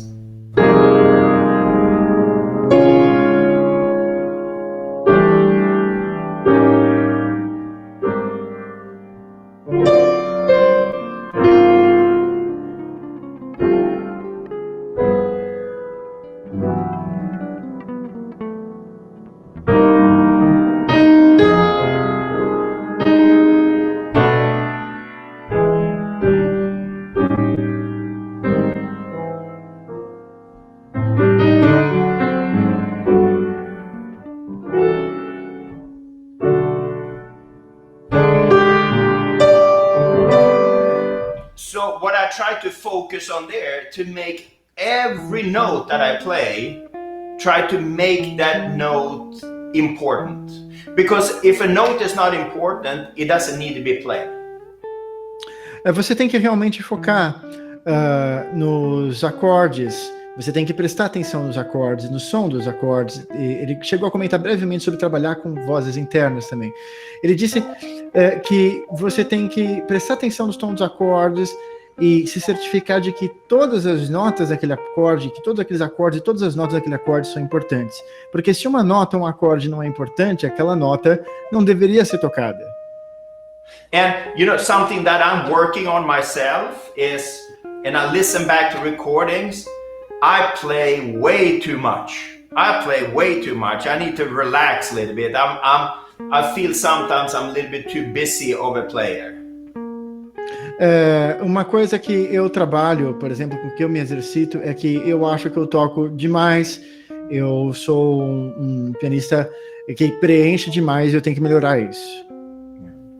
And a specific comment for Carolina. E comentário específico para Carolina. Yeah, it sounded really good and you're on the right track, but I've noticed that you played a lot in root position.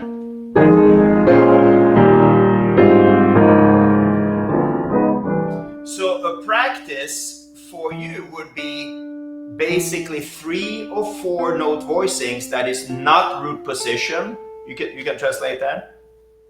Yes. Carolina, eu percebi que você toca muito na posição fundamental e você pode trabalhar com os 3 ou 4 voicings que não são posição fundamental. Per, I have to say that when I gave them the directions for the recording, I forgot to tell Carolina to play the piano trio style, like playing voices in the left hand and the melody in the right hand. Okay. So she tried to play the bass all the time. She didn't know about it. Yeah. You know, the bass note is not always that important because I can play all things raw with just a few selected notes and you still got to hear the harmony. For example, this would be a completely different style.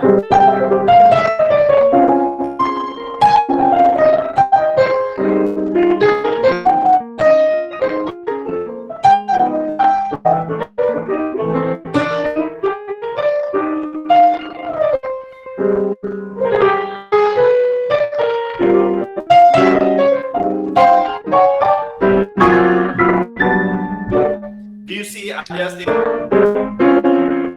small, or what we call semi-cluster voice, but it still works. So you don't a nota do baixo não é tão importante. Eu posso tocar all the things you are usando apenas os voicings, como você pode ver. Apenas os voicings, apenas as notas do acorde já são o suficiente. Elas funcionam.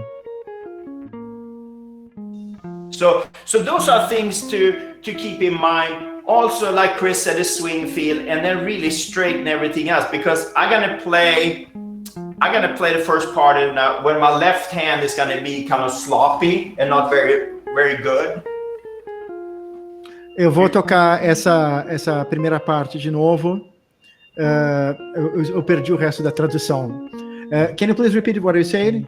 Yeah. So I'm gonna play it now with kind of a sloppy left hand. The left hand is not gonna be very exact, okay?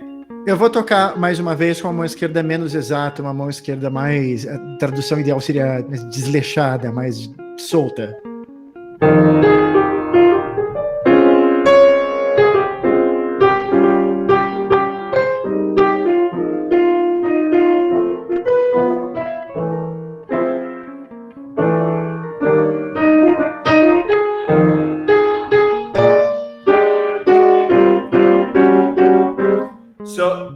When I do that, nothing is together. But so you can tell that, and I'm going to show you the other way. Quando eu faço isso, nada está junto. So here we go.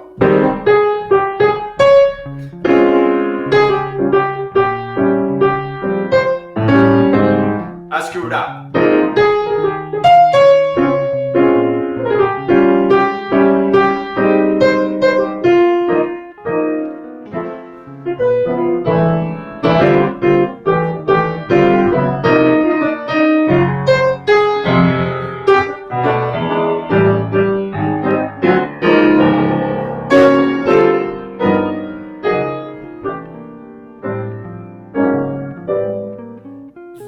I try to, even though I kind of changed it around a little bit, I try to make sure that rhythmically everything fits together. Eu tento fazer com que ritmicamente tudo se encaixa. I have a question for you, Per. Yes. It sounds like the way you were comping yourself, it's kind of a heritage of what the swing era piano players have done with ragtime. Like they changed ragtime to a kind of stride piano style where they are playing hemiolas all the time in the left hand and thinking 3 against 2 and displacing the bass and doing some kind of movements with the octaves and inner lines with the bass. So it seems it's an evolution of what they have done. Eu perguntei a ele disse a ele que o que ele faz parece ser uma herança do estilo dos pianistas da era do swing. Eles pegaram a linguagem do ragtime e eles deslocaram ritmicamente o que estava acontecendo trabalhando com hemíolas ou com movimentos melódicos com baixo. Yeah, that's true. And I think that's something I'm working a little bit with, also trying to here's an important thing to tell them, that improvisation on the piano is not just to play lines.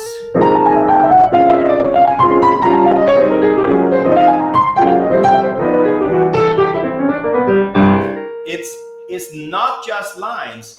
We can improvise over the lines, we can improvise over the chords, and we can improvise over the rhythm. Melody, harmony, rhythm.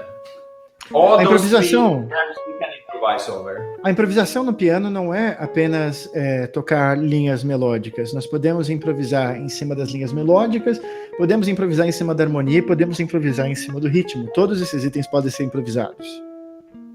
So if I did some improvisation on just harmony, for example, we maybe get something like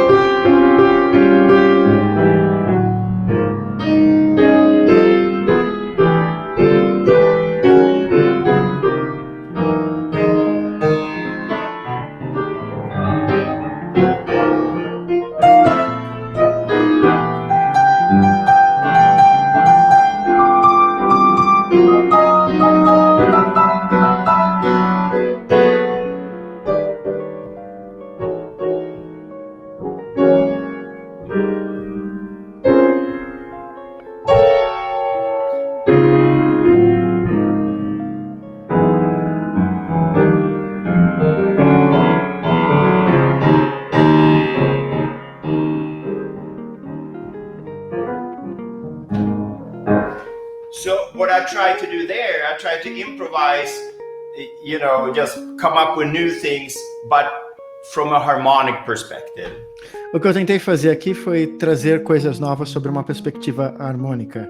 It sounds a little like Brazilian music sometimes, but it's different. Oh, that's the best compliment I can get. I need to tell them something, but we'll do that at the end. Eu disse que sou um pouco como música brasileira em alguns momentos. Ele disse, é o melhor elogio que eu posso receber. Eu preciso contar uma coisa para vocês. Let's go on. Yeah, so that's, that improvise over the harmony, maybe rhythm. If I did that, maybe I try to, it takes a while to get in. 1, 2, 3, 4.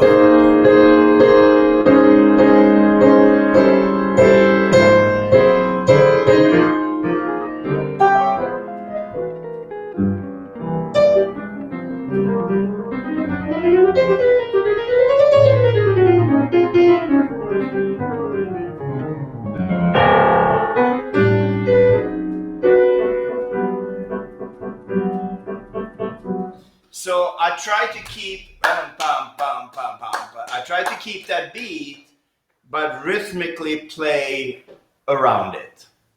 Eu tento manter o beat, uma forma de improvisação rítmica, eu tento manter um beat internamente, ele quer dizer, mas no piano eu toco em volta do beat.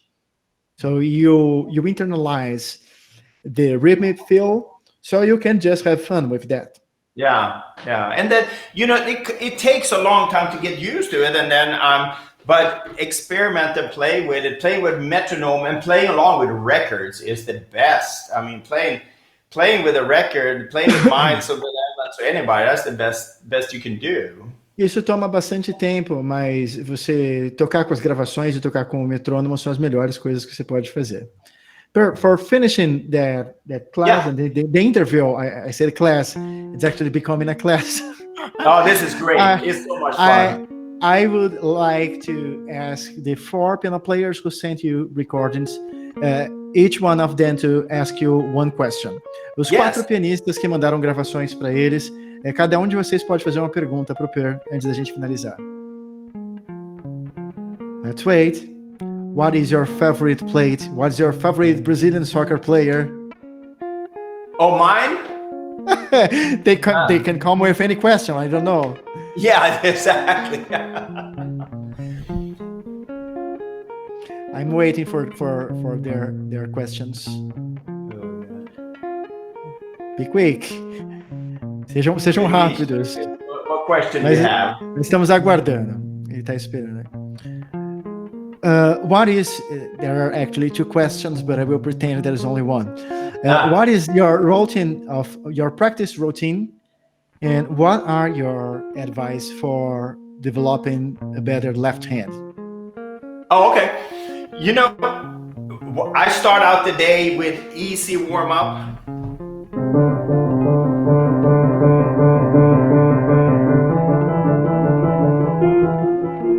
Be loose in the shoulders. Then I go on to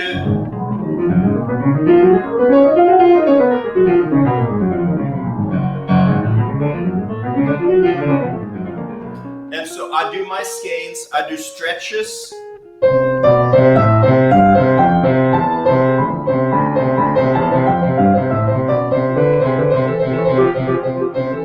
So I do easy stretches, that's for technique. And you can say that and I show you Eu some comecei more. hoje, o primeiro exercício que ele mostrou é tipo como se fosse uma das variações dos exercícios do Anon. Depois ele mostrou um exemplo de escalas. Agora ele está falando sobre alongamentos. And that's for the hands, for getting the fingers working. Isso é para as mãos, para o trabalho dos dedos. Then I have different exercises. For example, I'm gonna decide that today I'm gonna play 2-5-1 progressions in all 12 keys. And when I play over the 5 chord, I'm gonna play a half whole diminished scale. So I set given parameters to what I should do. Explain that and then I show it. Ele diz que ele cria exercícios como: vou tocar 2-5-1 em todas as tonalidades, mas na hora que eu passo pelo acorde 5, creio que ele disse, vou tocar uma escala de um acorde meio diminuto. So that would be maybe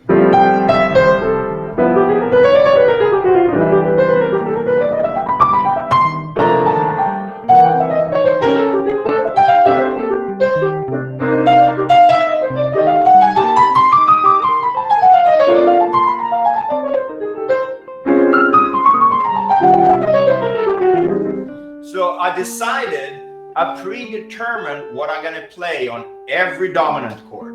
And I go through all the classes. Eu predetermino que eu vou tocar no acorde dominante e faço isso em todas as 12 tonalidades. Per, just let me say something here in Portuguese, and then I will add to you, but it's an information that you already know. Yeah.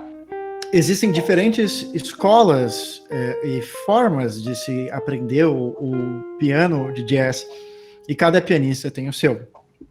Então, parece doido isso, mas eu tive aulas com pianistas, professores de 4 universidades diferentes da Flórida. Eu tive aula com o Per, tive aula com o Chris Rottmayer, que foi meu professor principal, tive aulas com a Aline Arial, no norte da Flórida, e tive uma aula com o Martin Bejerano no sul da Flórida. Dirigi até Miami 4 horas para ter uma aula com ele. Então eu fiz essa loucura, acho que eu devo ser uma das únicas pessoas do mundo que teve aula com 4 diferentes professores de piano de jazz na Flórida.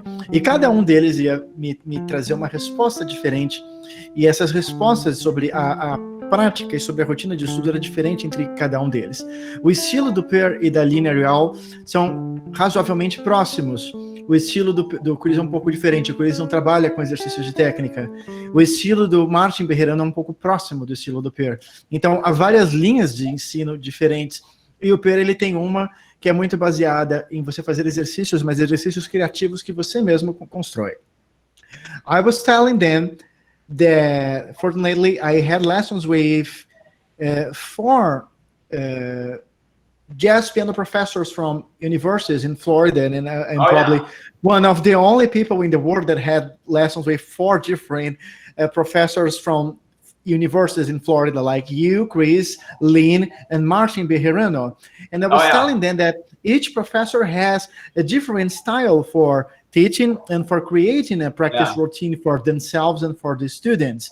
And some have styles that are closer to the other guys, and some have some particularity that is different from the other guys. So, for example, Chris doesn't like to work with technique exercise, but Lynn works with technique and exercise even more than you. So your style is kind of a style of being creative and creating your own exercises and putting them inside your practice routine. Yeah, I think that Chris have a more natural, better technique on the piano than I have. I have to work on my technique, but I also feel like it's in jazz is very good and very important to have good technique, because the better technique we have, the more we can focus on the creative part. Eu acho que o Chris, ele, por exemplo, ele trabalha menos com técnica porque ele tem uma técnica já mais natural dele. Mas eu acho importante trabalhar com técnica. Eu preciso trabalhar com técnica para mim. E acho que quanto mais técnica você tiver, mais musicalidade e criatividade. Let's go to the next question. Yeah. I would like to know how to practice or study the connection between ideas in a solo or an arrangement, and how to make things more balanced and cohesive in a general manner. Wow, that's a good question. Okay, yeah, you want to have cohesive. Yeah, that's the key word. Because like Chris said, you do not want to do this. Tell him that. Coesão é a palavra-chave. Como o Chris disse, você não quer fazer isso.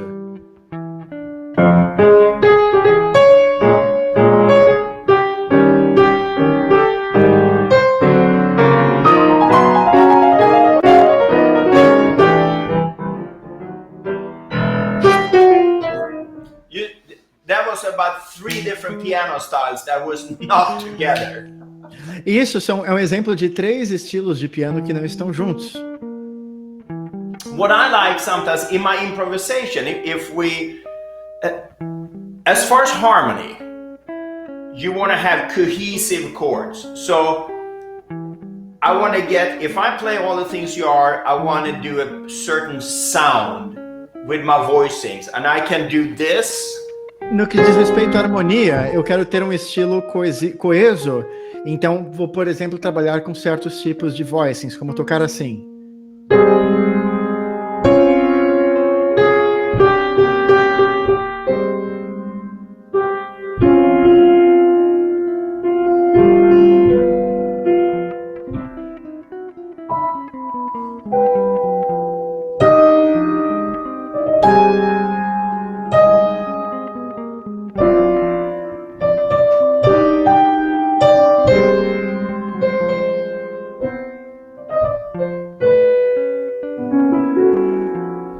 That was the same style, okay? And I kept it through that whole part. I might want to do this.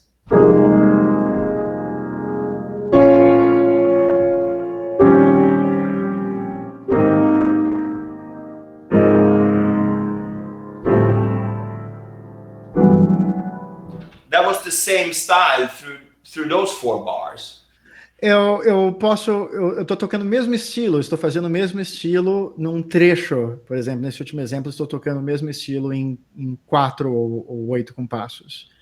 Ok. What I do like with improvisation, a little exercise that's good, that if you take a phrase, we're going to play a phrase, and then you repeat that phrase and develop that phrase. Same thing as Beethoven and Mozart did when they wrote music. There's no difference. Uma dica muito importante, ele disse.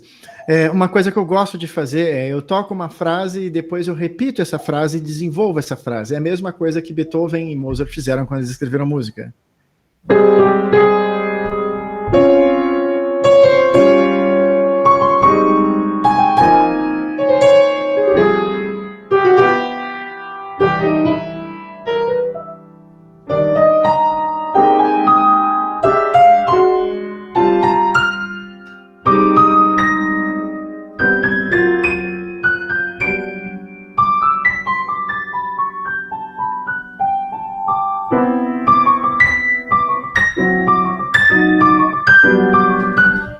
Basically, it was the same phrase I used through the whole thing, but I altered it and I changed it around. Basicamente é a mesma frase que eu usei o tempo inteiro, mas eu alterei e fiz uma pequena mudança. Eu posso complementar para vocês que isso vocês vão encontrar muito no estilo de solo do Bill Evans e do Lyle Mays. E uma das minhas recomendações para os alunos avançados, não para essa aula, mas para depois, é que vocês peguem transcrições. Vocês vão encontrar isso nos solos do Bill Evans e do Lyle Mays. I was telling them that they may find a lot of these repetitions or variations in the solos of Bill Evans and Lyle Mays. Yeah. They explored that a lot. I have another question for you. How have you found your own sound and your own personal language for improvisation? I don't know if I found it yet. That's the answer. Eu não sei se eu encontrei até hoje. No, what I try, that's a good, let me see. There is a certain energy I like to, as I said before, I'm maybe a little bit busy player, but there's a certain energy I want to put into my music, and I do want to create, I try to create excitement, and that's kind of what I'm working on. I don't like, I mean, once in a while, of course, I play a solo.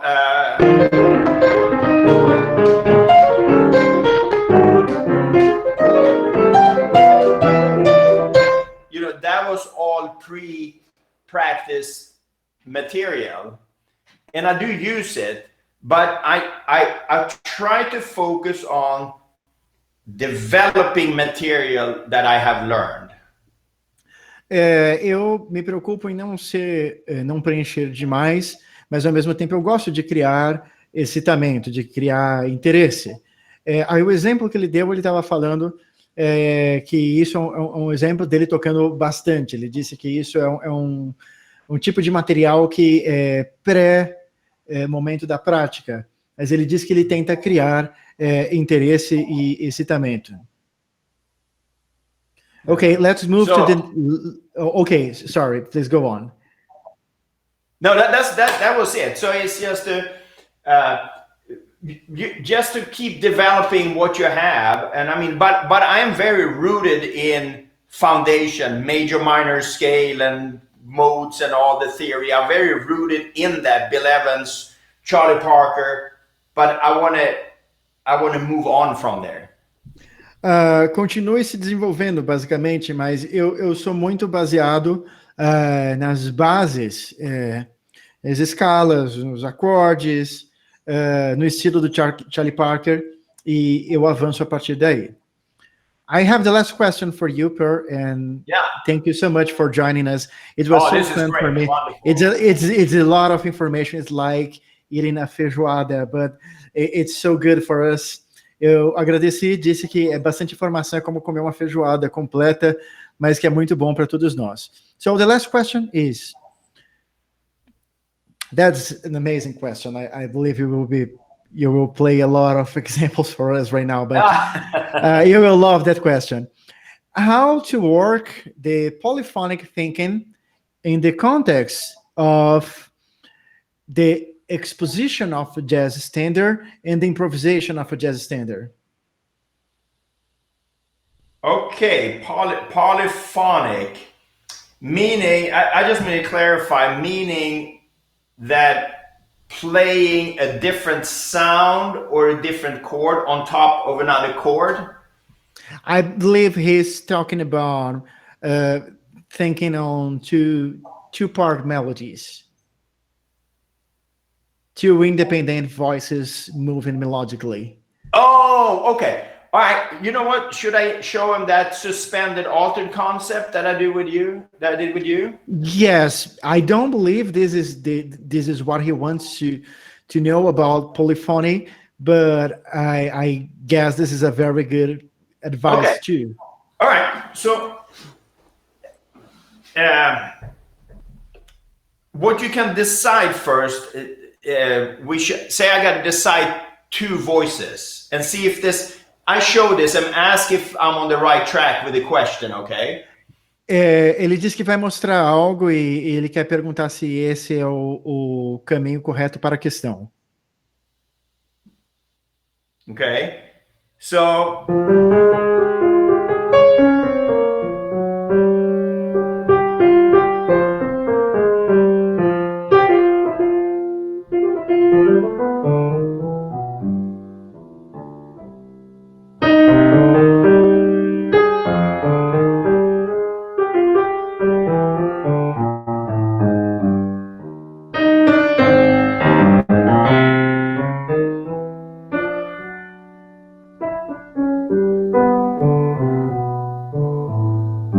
maybe 3 voices.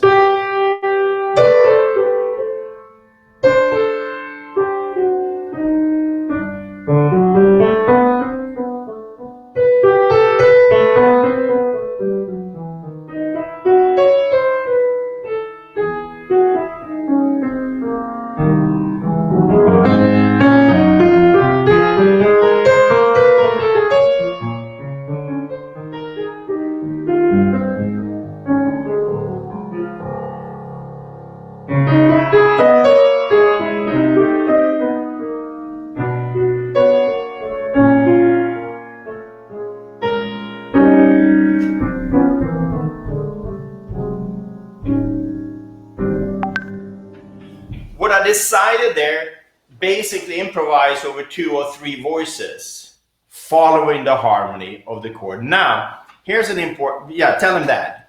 Eu basicamente improvisei com 2 ou 3 vozes seguindo a harmonia. Now, here's the thing, I don't always look at chords as chords. I look at a chord as a sound.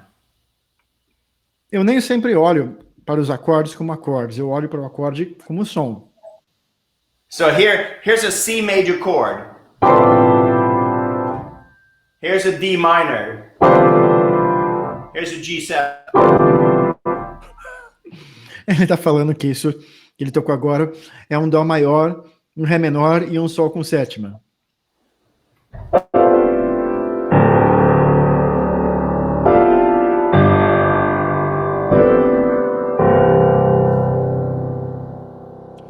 So that goes back to theory, music theory, with diatonic chords.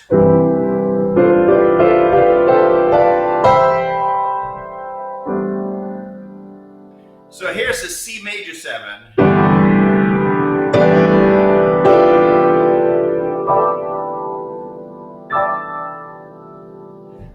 I don't look at that as a C major 7 chord. I look at that as a C major 7 sound. See if that makes sense. Ele demonstrou, falou que isso o traz de volta para a sonoridade dos acordes diatônicos do campo harmônico. Ele disse também que quando aparece um dó maior com sétima maior, ele não pensa num acorde de dó maior com sétima maior. Ele pensa que ele tem que fazer um som correspondente ao dó maior com sétima maior. Here's a C7 sharp 9.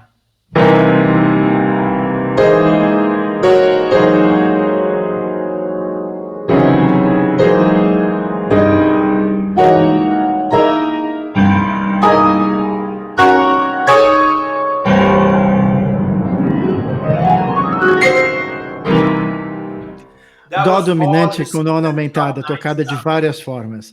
Esses são todos os sons do dó dominante com nona aumentada. So each chord has a scale that works over it. For example, C7 sharp 9 altered has. So therefore I look at that scale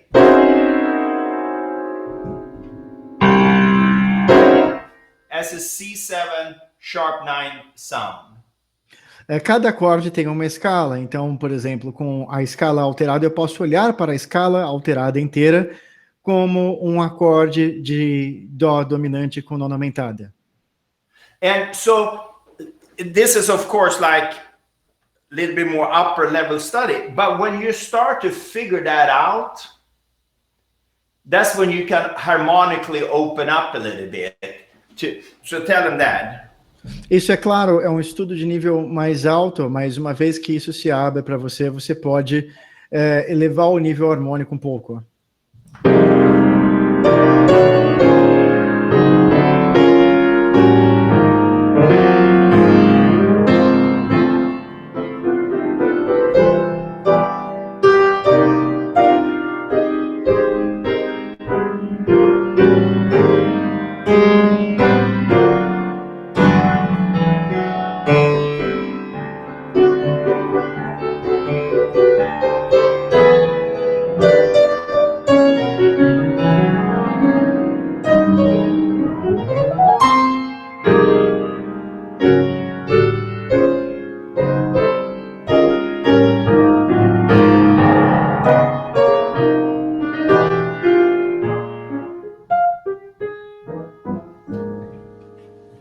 So that's when you can kind of open up and fill things out. And the more knowledge you have about that, it's always going to be easier to play simpler.